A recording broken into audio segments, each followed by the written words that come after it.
¿Qué tal? ¿Cómo están ustedes? Le damos la bienvenida a nuestro programa Hablemos Hoy por las pantallas de UCB Televisión. Y en una edición especial que va a continuar, se va a extender durante las próximas semanas para hablar sobre aborto. Hablar de aborto, de lo que significa esta tensión, debate, controversia que durante los últimos meses se ha instalado en el país a propósito de una realidad que para muchos necesita ser conversada. Y ese es el aporte editorial que nosotros también deseamos entregarle a usted, hablar sobre el aborto desde sus diferentes implicancias, desde la posibilidad de tener un debate en lo jurídico, en lo cultural, en lo filosófico, en lo ético. Por momentos nos quedamos solo con clichés, por momentos nos quedamos solo con enunciaciones, pero hoy queremos abordarlo profundamente para que nos acompañe. Y de hecho, además, en una semana donde usted quizá lo ha podido observar, lo ha podido escuchar, donde el Congreso ha recibido, la Comisión de Salud, una hora antes de comenzar la votación en particular, una serie de aspectos que engrosaron, por supuesto, el proyecto y que, por lo más, estas 100 indicaciones han pospuesto parte de este debate.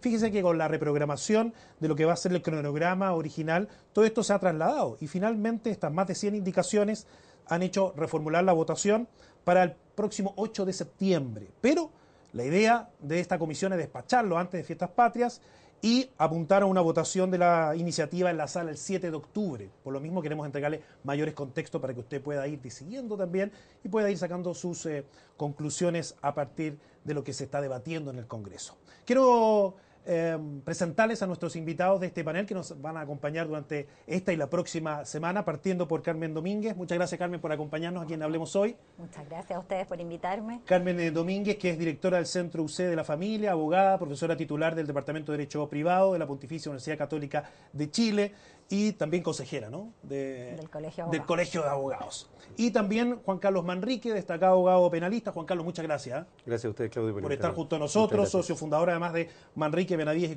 y compañía.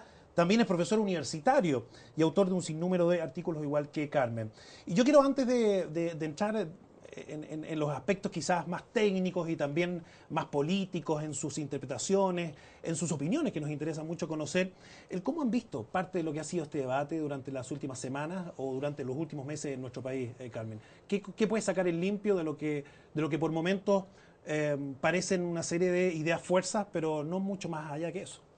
Yo creo que al final lo que uno saca en conclusión es que estamos repitiendo exactamente de alguna manera esas consignas o clichés que son de este debate, que hay que recordar que este tema se viene discutiendo y es una realidad en muchísimos países del mundo hace mucho tiempo. Recordemos que, por ejemplo, el primer caso en Estados Unidos de 1973, de manera que uno podría decir que realmente argumentos nuevos o de alguna manera descubrimientos sobre el debate de fondo no hay. Entonces, quizás uno esperaría que a estas alturas, ¿no es cierto?, de la realidad, de la existencia de esto en el mundo, fuésemos capaces de tomar este debate asumiendo las consecuencias, los efectos ultra conocidos que esto ha tenido en otros países del mundo y no presentando esto como si en realidad recién nos estamos aproximando a una realidad completamente desconocida. Yo creo que también lo que uno percibe es que es muy difícil presentar la plenitud de los argumentos, ¿no? Y uno percibe que de alguna manera solo hay espacio para ciertas ideas, como por ejemplo el tema, ¿no es cierto?, de la autonomía, o decir muy rápidamente que aquí hay una cuestión de salud pública, sin entrar realmente a profundizar sobre estas afirmaciones que son de alguna manera muy, muy profundas y muy graves.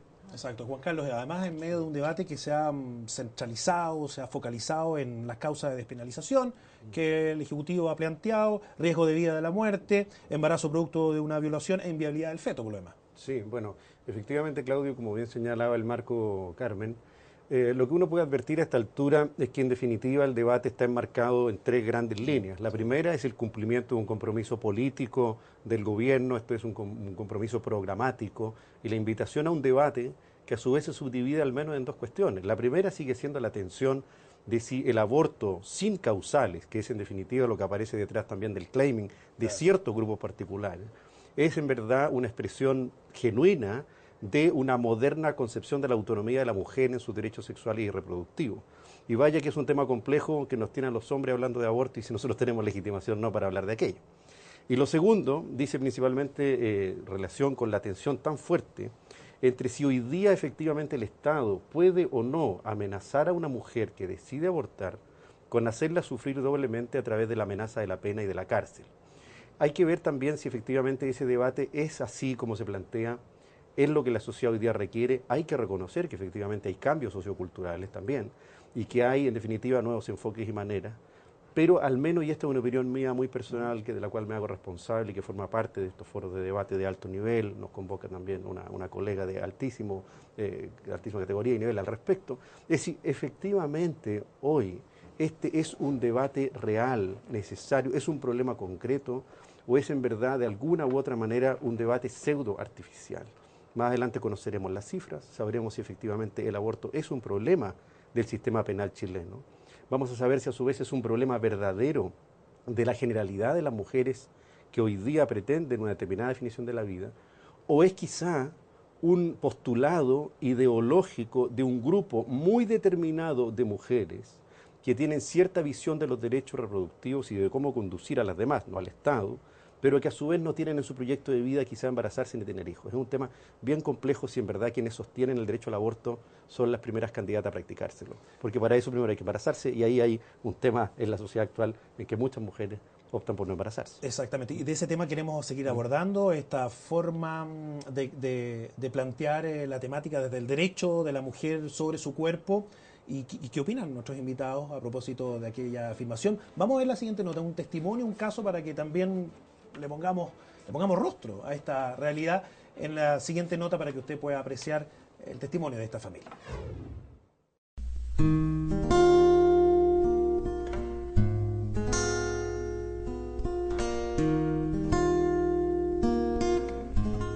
Bueno, Gabriela nació un 8 de mayo, sí, en la tarde.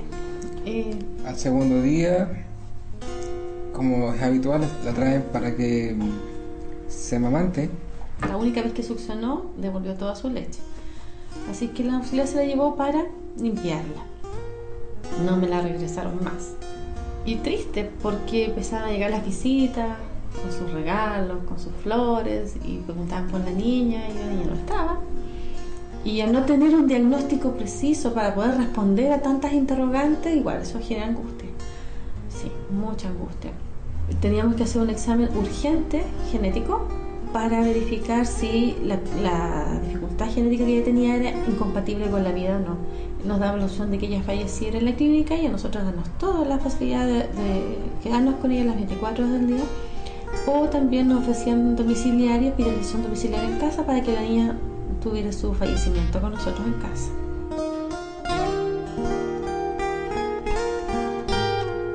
La reparación de Gabriela se hizo, o sea, el corazón dañado se reparó. Pero al momento de que este cuerpo empezara a funcionar, que este corazón empezara a latir y a circular, ella no partía. Entonces nos dicen de que iban a ser los últimos intentos. Le iban a dejar descansar una media hora. Media hora. Y esa media hora, siempre prendiendo la máquina para que su corazón se repusiera a la operación. Y en esa media hora tenía que funcionar. Si no funcionaba, simplemente la dejaban. Y ahí fue categórico en decir que han hecho todo lo que se podía hacer. Casi 2 horas más tarde, después de esa noticia, y textual, voy a citar textual, dijo: a buen santo se encomendaron, porque en el último intento, cuando dijeron ya este es el último y nada más, la Gabriela funcionó. A los 3 meses nos dicen de que allí llega todo. Esa noche nos despedimos de Gabriela, sí. Entramos a la UCI y le dijimos: hija, si tú tienes que partir, si el Señor te llama, eres de él, vuelve con él y no esperes. Y cuando Dios diga, nos reunimos contigo. Y nos fuimos a la salita de afuera. Y el Señor tenía otra historia, claramente. Llegaste tú.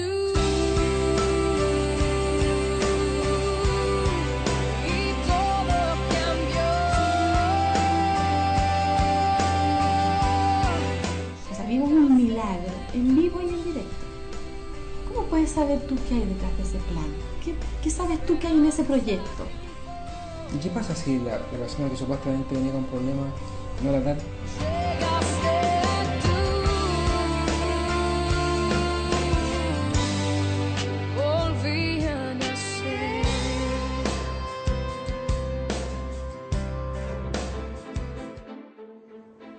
La historia de Gabriela estremece, ¿eh? Impresionante. Ahí está Gabriela y él es el motor de la familia, la felicidad, la alegría, más viva que nunca.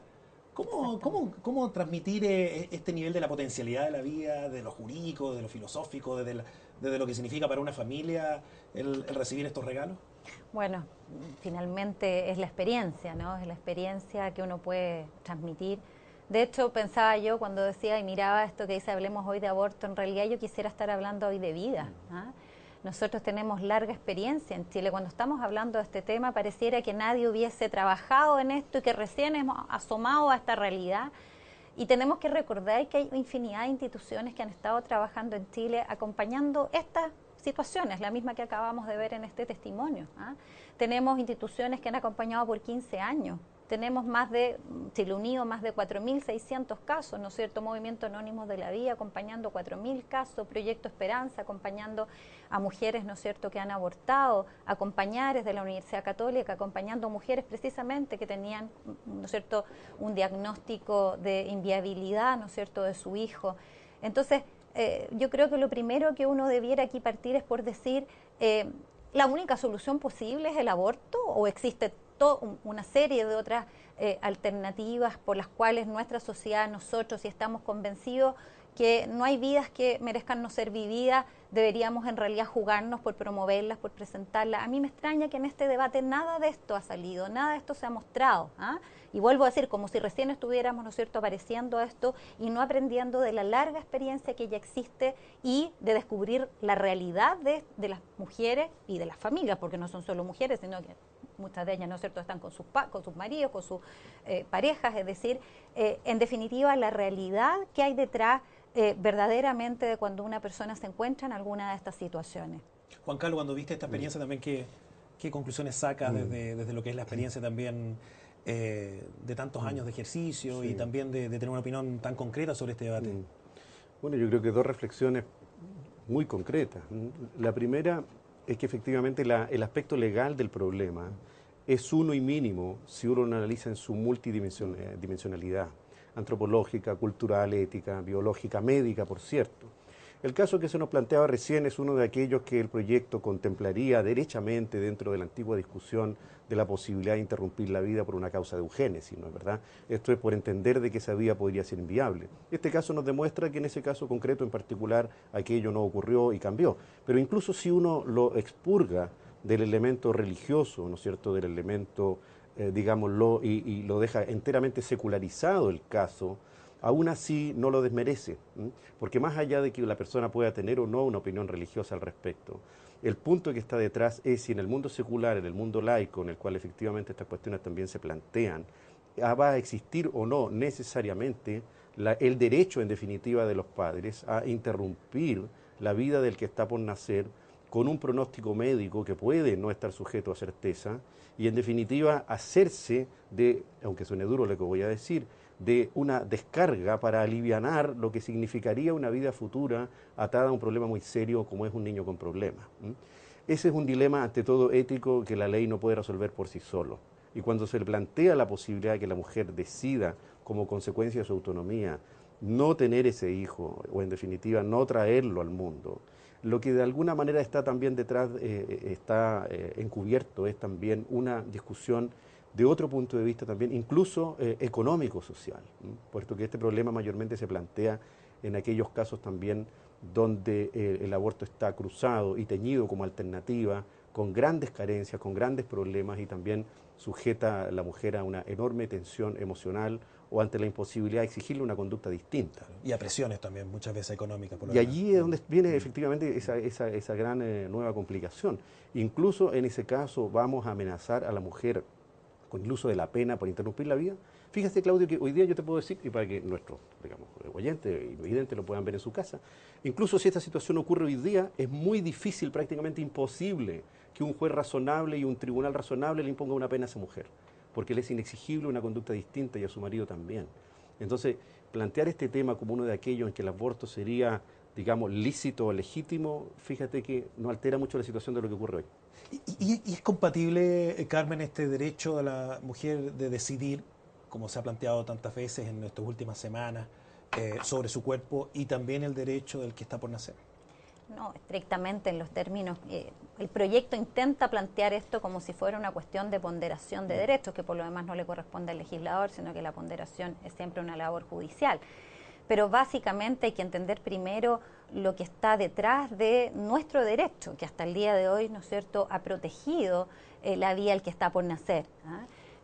Yo quiero resaltar, porque muchas veces esto se plantea como si recién, dado que el aborto terapéutico, ¿no es cierto?, fue de alguna manera prohibido y eliminado en el año 1989, como si recién a partir de la Constitución vigente y este tema de la prohibición de aborto se hubiese introducido, ¿no? Y por lo tanto se le asocia de alguna manera al régimen político que existía, ¿no es cierto?, cuando se aprueba la Constitución.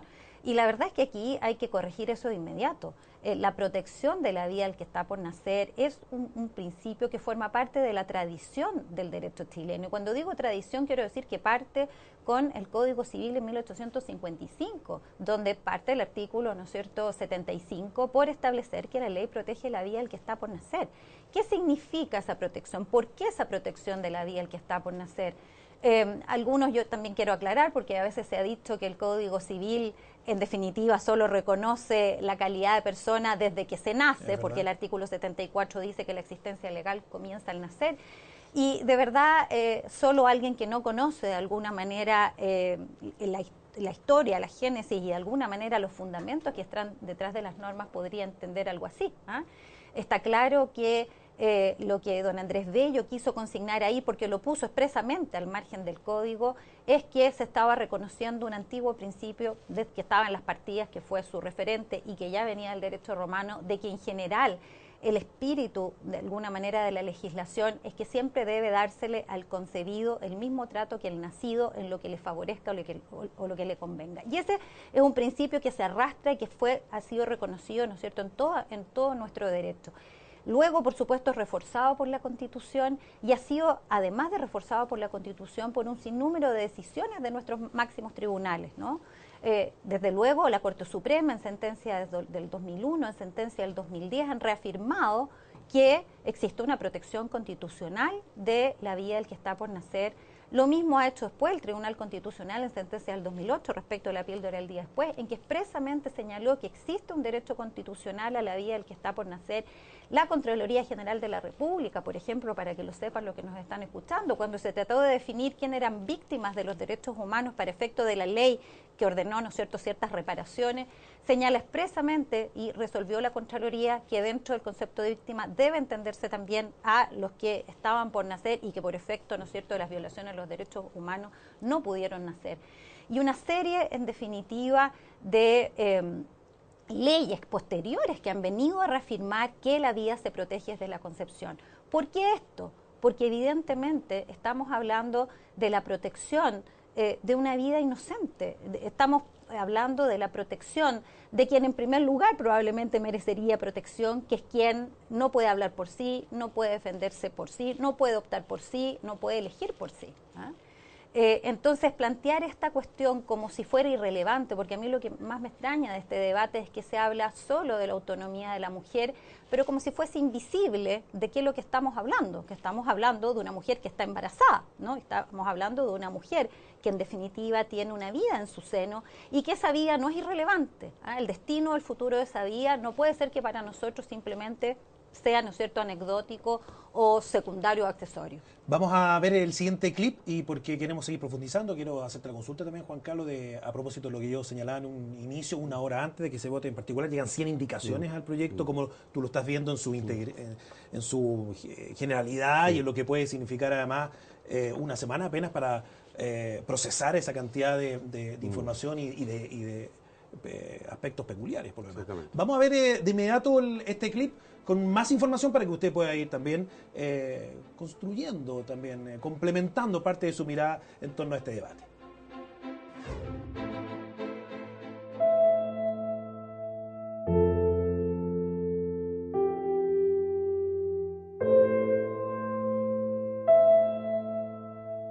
Pese a que en nuestro país el aborto provocado es ilegal, muchas chilenas creen ver en este la solución a un embarazo no planeado vulnerable. Por eso, es necesario sostener un debate serio sobre el aborto en Chile. Un debate basado en hechos y no en desinformación. Para esto, hoy contamos con suficiente evidencia científica al respecto. Algunos señalan que cientos de mujeres mueren cada año por recurrir a abortos provocados. Esto es erróneo. Los estudios demuestran que Chile ha reducido las tasas de mortalidad por aborto desde 1967, incluso después de su prohibición en 1989. Hoy es algo muy infrecuente. Por ejemplo, en el año 2012 murieron 1.367 chilenas por cáncer de mama, 584 por cáncer de cuello uterino, y muchas por accidente de tránsito, suicidio, agresión y VIH-Sida, mientras que solo 2 fallecieron por complicaciones de un aborto sin causa definida. Otro error que se comete a causa de la desinformación es pensar que las leyes menos permisivas aumentan las hospitalizaciones por aborto. Pero Chile también ha logrado disminuir estas hospitalizaciones continuamente desde 1967, incluso después de la restricción legal de 1989. Esta disminución se debe principalmente a una reducción de abortos provocados y no de otro tipo. Por ejemplo, en la última década, las hospitalizaciones por abortos no provocados o por causas naturales han permanecido sin cambios. También los abortos por embarazo tubario. Pero las hospitalizaciones por abortos sin causa bien definida, donde se sospechan abortos provocados en la clandestinidad, han disminuido más del 30%. Algunos piensan que estos abortos se esconden como cirugías de apendicitis. Esto es un mito, pues la frecuencia de estas cirugías tampoco ha aumentado. En Chile, las estrategias preventivas están evitando miles de abortos provocados. Seguimos en Hablemos Hoy los días sábados, hablando además del aborto, pero también, como decía Carmen, sobre la vida y sobre la desinformación muchas veces que está instalada en el debate y aspectos que por sí mismos empiezan, cuando uno tiene los antecedentes, Juan Carlos, a caerse por el propio peso de las argumentaciones. ¿Cómo ves tú parte de lo que significa, bueno, lo que vimos recientemente en algunas cifras bastante clarificadoras, pero también esto que te señalaba en torno al proyecto como tal?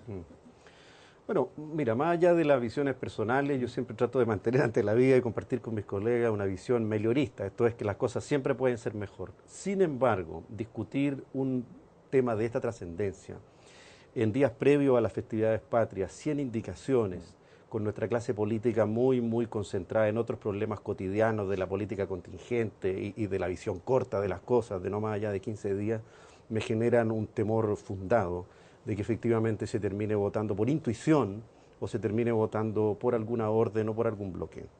Creo que derechamente la experiencia indica que una cuestión de este calado es muy difícil que se logre debatir con la profundidad de antaño y también con la añoranza de esos senadores de antaño, como Silva Sima, por ejemplo, en su época, y otros que de otras visiones tenían una visión muy profunda de las cosas, compartieran o no aquellas que los otros tenían en las otras pancadas. Sin embargo, creo que ese va a ser un problema serio que nuestra clase política va a tener que resolver. Y quiero volver sobre un punto, porque creo que el debate de la intelectualidad sobre este punto es también un debate de élite que se está dando fuera del Congreso. Y ese debate de élite lo están llevando adelante hombres y también mujeres muy cultos de visiones, digamos, liberales, también bastante progresistas e igualitarias, con las que uno puede tener también cierta sensibilidad. Pero vuelvo a lo mismo, quizás noto la misma tesitura que cuando ellos dicen, mire, el Estado no puede decirle a una mujer qué hacer con su cuerpo.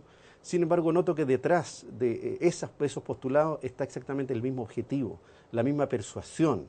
Y vuelvo a aquello, se trata precisamente de un discurso que también pretende ser impuesto para la generalidad de las mujeres, partiendo de la base de que muchas de aquellas, vuelvo a lo mismo, quizá rara vez se van a ver enfrentadas a la necesidad de tener que decidir sobre si abortan o no. Y lo que es peor, quizá que es un debate que probablemente no se alcance a hacer, es que el aborto libre y sin causal simplemente decir, mire, yo quiero tener la facultad de abortar incluso si me equivoqué y me embaracé sin quererlo. Y eso ya es otro tema. Eso ya es un tema mucho más profundo que yo creo que con 100 indicaciones y antes del 18 no va a estar resuelto. Es complicado. Yo quisiera agregar, Claudio, que además cuando se plantea esta cuestión en definitiva de fondo, porque si ustedes se dan cuenta, prácticamente el argumento de salud pública quedó en el tintero, ante la evidencia que tenemos la mortalidad materna más baja, de que en definitiva no tenemos prácticamente muertes por las razones, ¿no es cierto?, que aquí se están esgrimiendo. Entonces se invoca esta autonomía de la mujer, se invoca este derecho que tendría a decidir, olvidando, y eso es lo que más impresiona, desconociendo absolutamente la realidad de la mujer que se encuentra en esa situación. Es decir, uno se da cuenta que un planteamiento absolutamente teórico, si lo mira desde lo que los propios, ¿no es cierto?, estas instituciones que han acompañado han revelado. Por ejemplo, aquí yo tengo un estudio recién publicado por la Fundación Chile Unido que ha acompañado esta realidad por más de 15 años en un estudio realizado por el ARCOG sobre más de 3.000 y tantos casos que ellos han acompañado. Y en definitiva, en el estudio resulta que la realidad de la mujer que se encuentra, ¿no es cierto?, en esta situación límite es en el 44% una mujer que está en esa situación por coerción de su pareja, ¿no es cierto?, de su familia, un 22% porque en definitiva está intensamente, o sea, muy internamente cuestionada por la afectación que esto va a tener para sus expectativas de desarrollo futuro, porque está estudiando y esto va a significar, ¿no es cierto?, poner término a esos estudios, porque está en condiciones socioeconómicas que no le permiten pensar que puede darle la vida, ¿no es cierto?, que este niño merece. Y un 20,4% son, en definitiva, mujeres que tienen miedo a la reacción de su pareja, o, ¿no es cierto?, de sus padres o de su familia. Entonces, realmente uno puede pensar, mirando estas cifras, que estamos frente a una mujer que tiene autonomía, que tiene libertad. Hay que entender que la autonomía supone la capacidad de decidir conscientemente, razonadamente, en tranquilidad, ¿no es cierto? Esa situación no es la que se da. Entonces, cuando me hablan de autonomía, de verdad me parece que finalmente suena como una falta de respeto para esta realidad concreta de esa mujer, porque eso significa no entender que esa mujer lo que requiere o necesita, como nos demuestra, esta misma experiencia y la de todas estas instituciones demuestra, que cuando se le ofrecen alternativas, cuando hay un acompañamiento, cuando se le dan oportunidad de decirle, mira, no te preocupes, en definitiva vamos a estar aquí, te vamos a sostener, va a haber quien te, ¿no es cierto?, te va a acompañar, te va a dar las oportunidades económicas, vamos a tratar de que en definitiva tú salgas adelante. Más del 85% de esas mujeres opta por seguir adelante con la vida. Entonces, realmente a mí me produce una desazón y de alguna manera creo que uno dice, ¿cómo poder conducir? Y aquí vuelvo a lo que decía Juan Carlos, lo que tú le preguntabas, 100 indicaciones en materias tan complejas como estas, pensar que se van a poder discutir seriamente en 2 sesiones que son de 2 horas cada una, realmente atreverse a decir después a la opinión pública que se está realizando un debate serio en el Congreso, me parece que, o sea, los hechos hablan por sí solos. Bueno, el tiempo ha pasado muy rápido, Juan Carlos, Carmen, les queremos agradecer muchísimo su presencia como panelista de estos 2 primeros programas. Ya hemos culminado la primera edición en esta jornada de día sábado, pero la invitación queda extendida para que usted nos pueda acompañar el próximo fin de semana con más Hablemos Hoy sobre el aborto, sobre la vida, sobre las implicancias técnicas, jurídicas, profundas en lo filosófico, lo ético, también que tiene el debate y que naturalmente queremos entregarle y compartir para que usted pueda ir sacando también sus conclusiones y pueda ir ampliando el debate. Estoy muy agradecido por la presencia de ustedes. Nos reencontramos la próxima semana. Perfecto. La invitación entonces con ustedes es el próximo sábado 21 horas aquí por las pantallas de UCB Televisión. Muchas gracias y nos vemos.